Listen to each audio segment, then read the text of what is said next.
Ito yung tour guide ko guys. Yan. So yun ang Port of San Pedro. May kondre, may entrance na 30 pesos.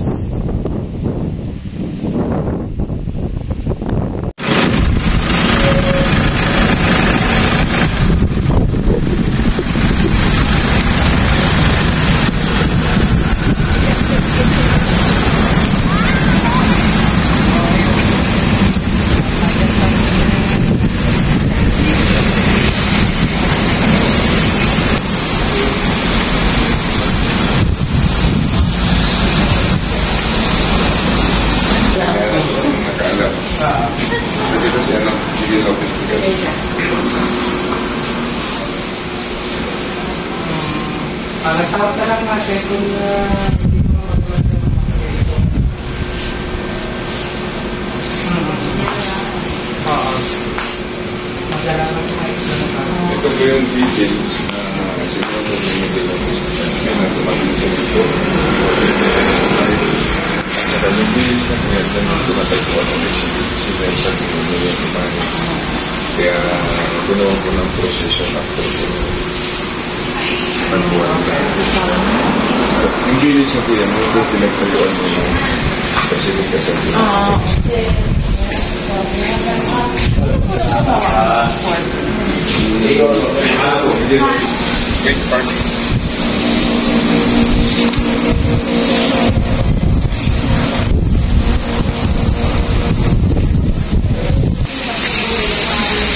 Dapat discuss ka rin sa akin yung tour guide kita. Ano naman kung alam niya, mas may alam ko pa sa akin.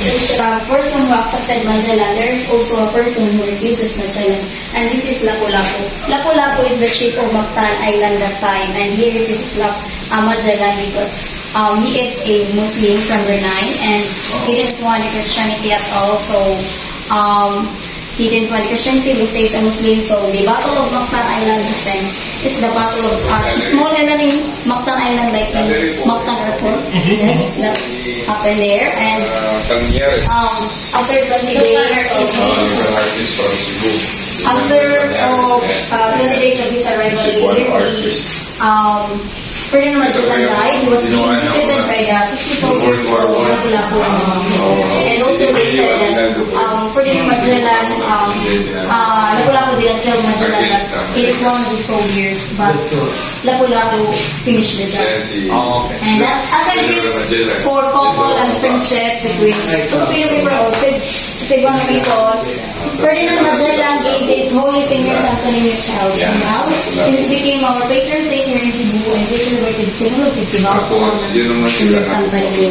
And this is his wife, the wife of the king, Harang Mamay. And so, the cross at Saint Antonio now is the symbolism for the birth of Christianity. And this is Antonio Pigafetta. He is the chronicler of the voyage of Magellan, and also is the eyewitness to the discovery of Cebu. In fact, he has a book, the book of Pigafetta, where he wrote there that they discovered Cebu, and also he has a map there of Cebu. And after the Battle of Mactan Island,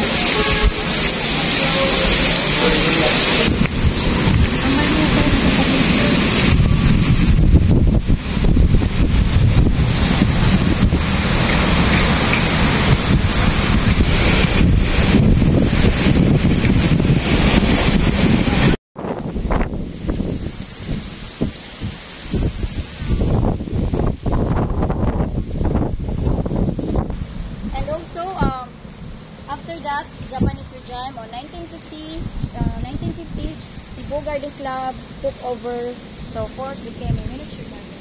So that is why